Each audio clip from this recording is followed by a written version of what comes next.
Olá, quanta alegria e quanta honra poder estar aqui com vocês na segunda Conferência Nacional T18 Brasil, onde a gente celebra a compatibilidade com a vida adulta da Síndrome de Edwards. Agradeço desde já a Associação Síndrome do Amor, nas pessoas da Marília, da Rita, por essa oportunidade de vir aqui para falar com vocês sobre os números da T18 no Brasil, segundo o cadastro da associação. Para quem não me conhece, eu sou a Patrícia Mesquita, sou mãe do João Marcos, que foi um bebê, portador primeiramente de um grande transformador amor, e também da T18, e que hoje inspira os nossos trabalhos de extensão universitária na Universidade Federal de São João del Rei, aqui no campus Alto Paraupeba, em Ouro Branco, Minas Gerais. A extensão universitária é aquele viés de trabalho que comunica a universidade com a comunidade. Então, por isso que a gente está aqui, já que a Associação Síndrome do Amor é um dos colaboradores do projeto do João Marcos. Eu conheci a associação e o Grupo T18 Brasil em 2021, a partir da vinda do João Marcos, e à época descobri que havia um cadastro desde 2008 que não era processado ainda. Então, a gente fez essa parceria para que a gente processasse esses dados, gerasse conhecimento e informação, e desde então estamos juntos nesse trabalho. No ano passado, isso ganhou um aspecto formal dentro da universidade por meio de um projeto de extensão que leva o nome do João, é o projeto João Marcos Engenhando Amor, que esse ano cresceu, se expandiu, formou um programa, e dentro desse programa, um dos projetos, que é o Engenhando Amor em Números, cuida com muito carinho desses números. Esse programa de extensão universitária ele é formalmente reconhecido e também fomentado pela Pró-Reitoria de Extensão da Universidade Federal de São João del Rei. Bom, vamos ao estudo então agora. Então, primeiro eu vou esclarecer a metodologia que eu implementei para que essas avaliações fossem feitas. Então, para todo mundo entender que números são esses e quais dados que nós estamos apresentando, primeiramente, esses não são dados oficiais do Ministério da Saúde, são dados do Cadastro Voluntário de Famílias na Associação Síndrome do Amor, que é feito por meio do site que eles têm. Aí nós pegamos de setembro de 2008 até dados semana passada, de abril de 2024, 2.055 cadastros, que perfaziam o total de respostas em que as famílias reportaram um diagnóstico de T18 ou suspeita de T18. A partir daí, a programação da planilha para cálculo da idade dos indivíduos em dias, meses e anos, retorno NI como uma resposta não informada ou não prestada, a padronização e agrupamento das informações de acordo com o conhecimento que se deseja gerar, por exemplo, assistência médico-hospitalar, faixa etária dos indivíduos, faixa etária das mães e assim por diante. Depois que a gente faz a programação da planilha, a gente faz os gráficos e interpreta os resultados com base na literatura. Bom, mas então vamos aos números. Para começar, o gênero. Prevalecem ainda as meninas, então cerca de 64% dos cadastros é de meninas, 36% de meninos. Isso está em acordo com a literatura internacional. A literatura também reporta uma frequência de perda fetal maior para homens comparativamente às mulheres. Bom, sobre o número de estrelinhas, nossas queridas estrelinhas perfazem a maioria dos cadastrados. Então, de fato, há 64,5% de estrelinhas e 23,4%, 0,5% que não são estrelinhas. Mas as estrelinhas eu não gosto de tratar muito em porcentagem não, sabe? Porque eu não estou falando aqui de números, apesar de parecer. Estou falando de vidas. Então, eu queria tomar esses números e transformá-los em números absolutos. Então, quando nós falamos nesse gráfico das estrelinhas, a gente está falando de pelo menos 482 vidas, pessoas com vida e que precisam de cuidados especiais, que a gente sabe, né? Além disso, 100% de vidas das famílias modificadas, independentemente do tempo em que essas vidas durem, né? Além disso, contabilizando o total das estrelinhas, nós temos 1.000 pelo menos, né? Porque nós temos os NIs que não são informados. Então, a gente tem pelo menos 482 vidas e pelo menos 1.326 estrelinhas. 1.326 estrelinhas significam, né? 1.326 famílias impactadas diretamente no processo de cuidados intensivos, nos processos de perda, nos processos de estresse pós-traumático a partir da vivência nas UTIs, né? Se a gente for computar 4 pessoas, estimar 4 pessoas em média por família, a gente está falando de aproximadamente mais de 5.300 pessoas envolvidas diretamente nesses impactos emocionais. Então, a gente grita, né, por assistência psicoemocional urgente para as famílias, né, porque são famílias que estão enlutadas e que viveram cenários, né, bem extremos em relação às questões psicoemocionais, né? Além disso, sobre o tempo de vida, a gente observa, quando a gente calcula em média, aqui nós temos a idade, um gráfico, esse daqui em meses e aqui em anos. Na idade em meses, a gente tem uma média, na hora de tirar a média, de 25,6 meses para as meninas e 16 meses para os meninos. Quando foi feito esse cálculo, a gente observou que essa média estava muito acima do que reportava a literatura.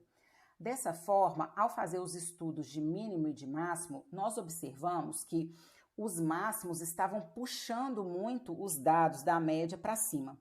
Então, a gente refez as contas em termos de mediana, porque a gente entende que a mediana é um parâmetro mais fidedigno para retratar o que de fato está acontecendo, já que ela explicita o ponto central de uma amostra. Então, em mediana, a gente tem 5,1 meses, né? 5 meses para os meninos, 5 meses para as meninas e 1,3 meses para os meninos. Quando a gente faz essa mediana de forma geral, então tá 3,8 meses.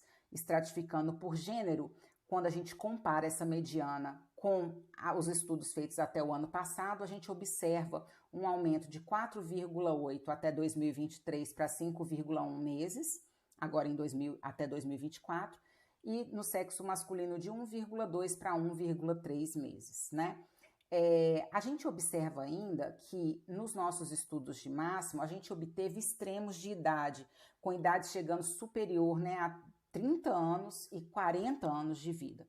Então, a partir desses estudos, né, um encaminhamento interessante, talvez, seria para as famílias, para incentivar essas famílias quanto à importância da documentação comprobatória em relação ao diagnóstico. Por quê? Porque a gente ter uma sobrevida tão alta quanto 30, 40 anos é algo realmente muito raro, né? Diante do cenário da trissomia 18. E isso, assim, na medida, claro, do desejo da família, né, de divulgar isso seria muito importante e interessante para refletir um cenário brasileiro também.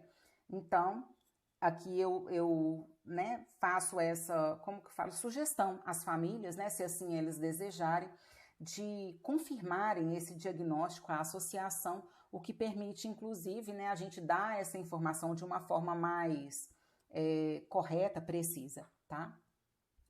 Bom, sobre a faixa etária, né, do indivíduo, a gente estratificou aqui de até 1 ano, de 1 a 5 anos, de 5 a 10 anos, 10 a 20, acima de 20 e os não informados. A gente observa que a maior parte vive até 1 ano. Mas uma parte que não pode de jeito nenhum ser negligenciada viveu mais do que 1 ano. E vocês que estão aqui são a prova viva disso, né? Então, acima de 1 ano, quando a gente soma as porcentagens, está dando cerca de 23%, pelo menos, dos indivíduos cadastrados com sobrevida além de 1 ano. Por que pelo menos? Porque a gente ainda tem uma porcentagem significativa de mais de 25% que não foi informado. Dessa forma, né, a gente observa que, se comparativamente à literatura de uns 10, 12 anos para trás, em que se tinha uma ideia de que 50% dos bebês com trissomia do 18 viviam mais de 1 semana, 5 a 10% das crianças sobreviviam além do 1º ano, isso já representava uma estatística que descartava completamente o termo anormalidade letal, porque esses números documentavam que 1 em 10 a 1 em 20 bebês viviam até o 1º aniversário. A partir nos últimos anos, né, tem se envidado mais esforços de elucidar sobre essa real expectativa de vida e talvez uma mudança de paradigmas em relação às questões de intervenção. Então, eu gostaria de enfatizar aqui uma nota técnica que a SOFT, que é a Support Organization for Trisomy, nos Estados Unidos, soltou, na verdade, agora em 2024, agora em janeiro de 2024, soltou, quem deu a informação, na verdade, foi o Conselho Diretor da SOFT, do qual vários especialistas integram, né, inclusive o Dr. John Kerry, em que se diz taxas de sobrevivência de 1 ano para crianças são agora 3 a 4 vezes mais elevadas, variando entre 12% a 19%. A taxa de sobrevivência dessas crianças aumenta para uma taxa de 30% a 50% com intervenção intensiva. A nossa taxa em 1 ano está mais de 50%. Então, a gente pode observar que talvez a gente tenha um cenário aqui com intervenções, né?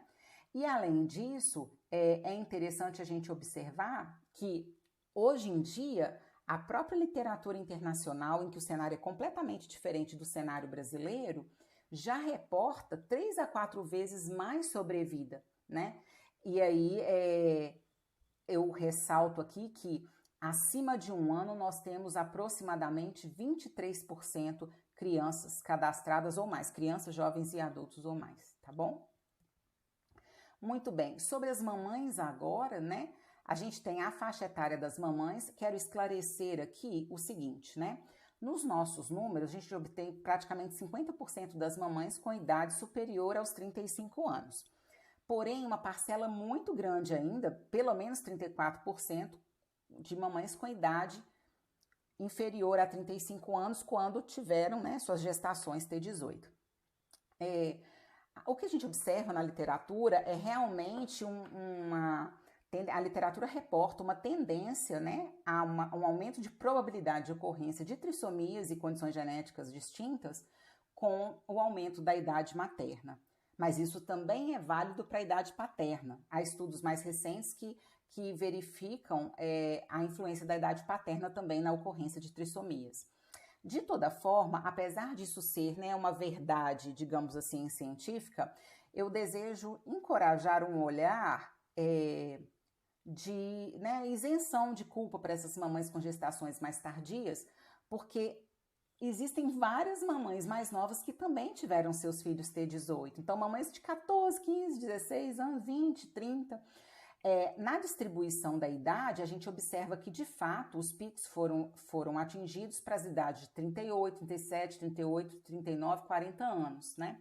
Entretanto, existem muitas mães novas em que geraram filhos, tiveram seus filhos portadores da trissomia do 18, ok? Bom, sobre as intervenções cirúrgicas, a gente destaca que, no cadastro, apenas 23% dos indivíduos cadastrados foram reportados de terem passado por intervenções cirúrgicas. Isso nos leva a 2 possibilidades de interpretação. A primeira delas, e é a que eu mais sustento, é porque antigamente, no cadastro anterior, há 2 anos atrás, essa informação não era obrigatória. Então, você não precisava de preencher esse campo. Então, a maioria das famílias não tinha esse campo preenchido. Ou ainda uma possibilidade da criança ter virado estrelinha antes de fazer a intervenção cirúrgica. Bom, sobre assistência médica e intervenções, a gente observa que cerca de 40% dos cadastrados, das famílias cadastradas, assistem seus filhos por convênio ou particular. Entretanto, uma considerável parcela também precisa do SUS. Então, 28% aqui, 29% praticamente, mais 4% que precisa de ambos, é o montante total aí das parcelas dependentes do SUS. E a gente ainda tem parte desses NIs, né, precisando do SUS também. Dessa forma, né, a partir desse gráfico, a gente indica para os gestores de saúde uma capacitação dos profissionais de saúde, tanto das redes particulares quanto também das públicas, para o acolhimento às famílias, que seja nos cuidados com os indivíduos ou que sejam para assistência psicoemocional para aquelas famílias que vão passar por um processo de luto, né? Além disso, esse gráfico, né, nos ajuda a entender a importância do fortalecimento e distribuição do SUS porque a gente sabe que o SUS, ele tem centros de referência, mas que não são igualitariamente alocados. E aí, para ajudar nesse ponto, a gente faz um gráfico de distribuição geográfica dos cadastrados para poder facilitar, para a gente identificar onde, né, de onde as famílias são. E aí, São Paulo, né, é a maior parte das famílias cadastradas. Deixa eu ver se eu consigo arredondar aqui. Consigo. São Paulo faz um total de 33% ali, seguido de Minas Gerais, Rio, Paraná, Rio Grande do Sul, Santa Catarina, Bahia, Goiás, Distrito Federal e depois o Espírito Santo, né, onde está acontecendo a conferência. Mas a maior parte dos cadastrados está em São Paulo, seguido de Minas Gerais. Então, a gente observa também isso é uma informação que é relevante como uma informação gerencial da associação, mas também auxilia os gestores de saúde para a alocação dos novos centros de referência e para a verificação de demandas de capacitação nas unidades de saúde já existentes. Em relação à evolução temporal no cadastro, deixa eu arrumar aqui que eu baguncei tudo, né? Em relação à evolução temporal do cadastro da associação, a gente destaca aí, né, a evolução ao longo do ano, desde 2008 até hoje, né? A gente observa que em 2017, a partir de quando houve iniciativas para aumento de visibilidade, inclusive com a criação do Grupo T18 Brasil em 2018, a gente observa um grande número, um aumento, assim, quase que duplicando o número de famílias atendidas pela associação a partir dessas datas. Curiosamente, o ano passado, a gente obteve um boom, assim, né, de famílias cadastradas em 2020, 2021, 2022. Curiosamente, 2023 não seguiu essa mesma tendência, então a gente tem que observar daqui para frente como vai ficar.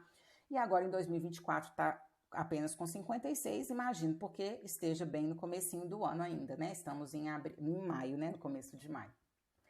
Bom, agora, algumas limitações e encaminhamentos a partir do que a gente discutiu até então.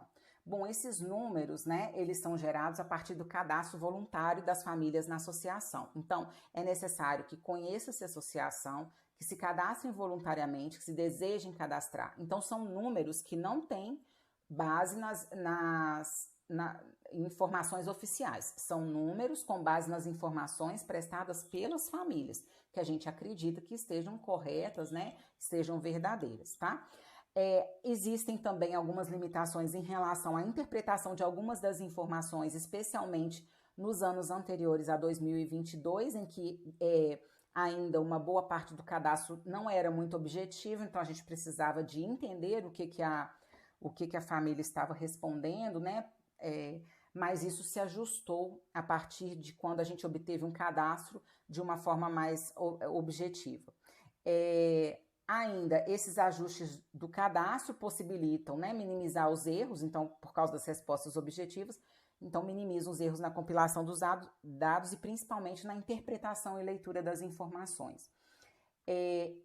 Eu desejo ressaltar aqui como encaminhamento, assim, seria super importante, por parte das famílias cadastradas, manterem esse cadastro sempre atualizado. Então, por exemplo, vamos imaginar que você, quando você cadastrou, seu filho ainda não tinha feito uma cirurgia, mas agora teve uma cirurgia. Seria muito legal se as famílias nos ajudassem nesse ponto, porque aí prestava informação, agora já tem intervenção de cirurgia.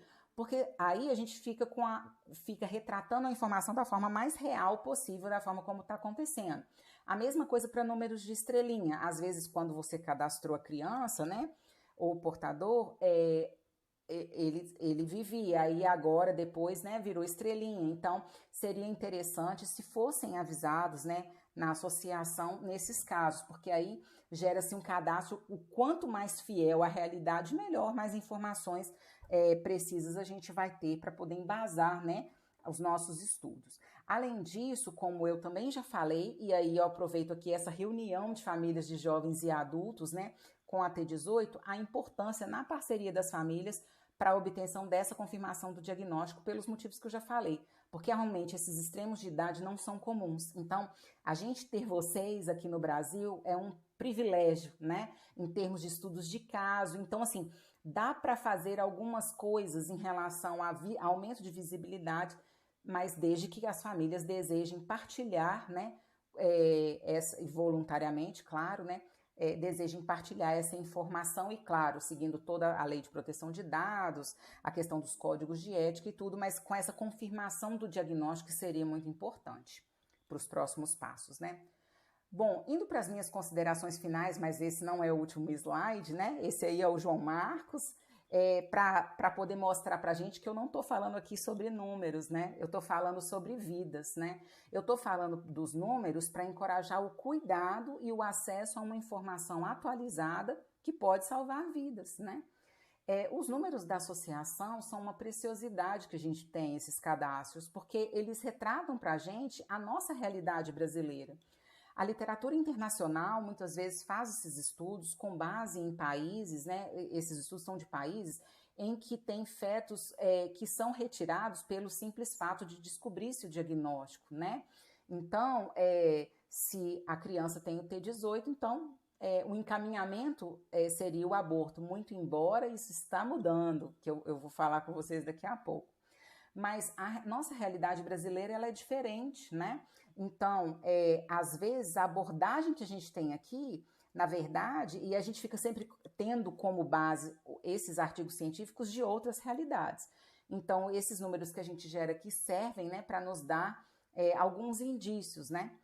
E também internacionalmente, como eu falei, é necessário uma atualização por parte de todas as pessoas que lidam com o T18, né? Tanto as equipes de saúde multidisciplinares, os estudantes da área de saúde, para uma atualização. Por quê? Porque também internacionalmente está sendo observada uma reavaliação do cenário com uma mudança de abordagem. Alguns exemplos eu coloco aqui para vocês, onde eu transcrevi aqui, não vou ficar lendo tudo, mas eu transcrevi aqui ipsis literis de alguns trechos, né, de alguns estudos publicados em periódicos muito importantes internacionalmente, de equipes de pesquisa nessa área. Então, por exemplo, questões éticas sobre a mudança de paradigma no tratamento de crianças com trissomia 18.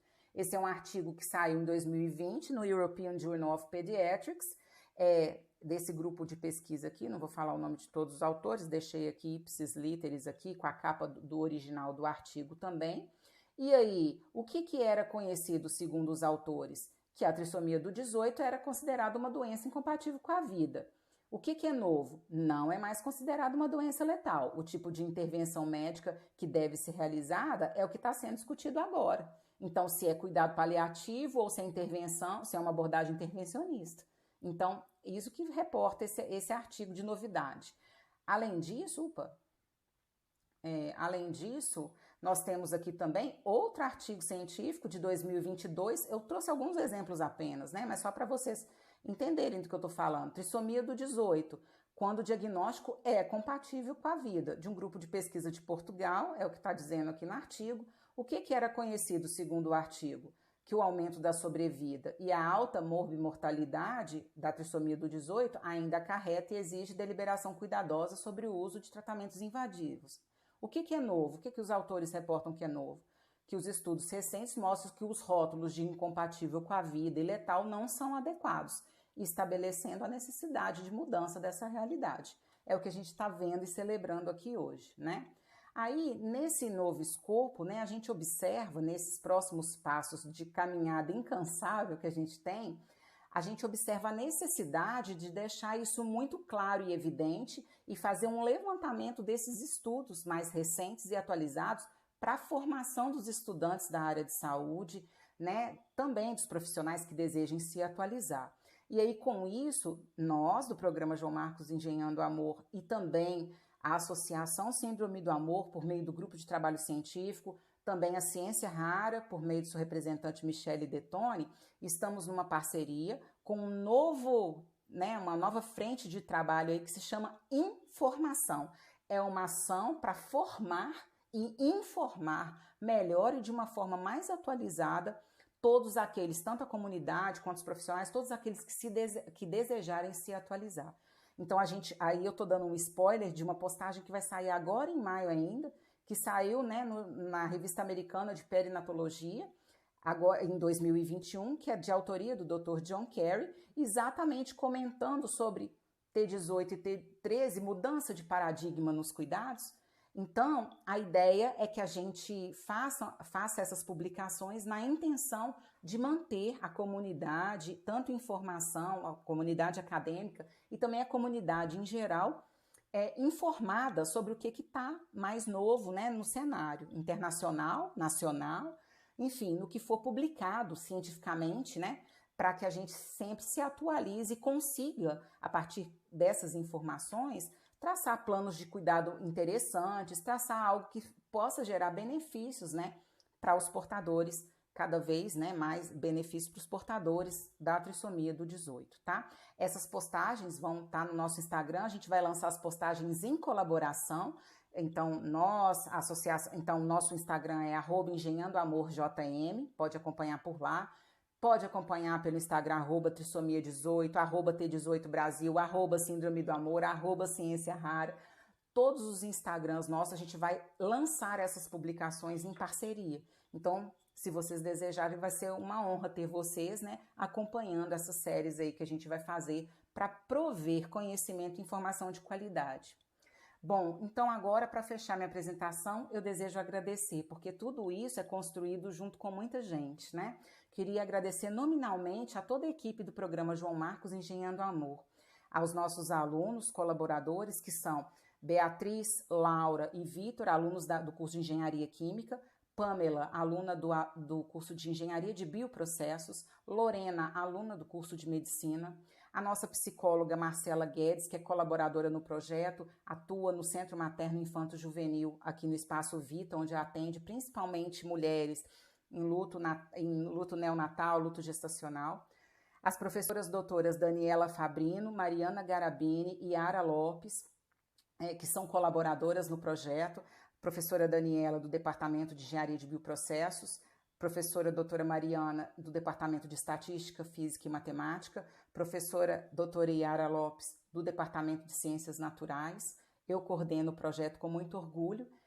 Agradeço muito ao financiamento, às bolsas, né, de extensão concedidas aos nossos alunos, à Pró-Reitoria de Extensão da Universidade Federal de São João del Rei, a colaboração da Associação Síndrome do Amor, do Grupo T18 Brasil, da Marcela Guedes, psicóloga, e da APAE aqui de Ouro Branco, que também tem nos ajudado a divulgar sobre a trissomia do 18.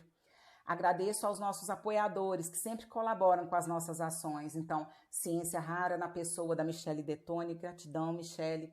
Ao Colégio Batista Mineiro, unidade aqui de Ouro Branco. Arte Glaciada, biscoitos decorados. Ale Arantes, fotografias. E a do Pódio Gráfica aqui de Ouro Branco também, que sempre nos ajudam em nossas ações. Bom, ficam aqui os meus contatos, né? Engenhando Amor JM no Instagram, ou engenhandoamor@gmail.com, ou ainda patriciamesquita@ufsj.edu.br. Eu fico às ordens em caso de dúvidas, né? Espero que vocês voltem, né, com esse olhar que cada número aqui representa vida. Afinal de contas, todos os amores são perfeitos. Tá aí meu João Marcos. Muito obrigada pela atenção de todos. Tenham todos um excelente dia e uma excelente conferência. Até!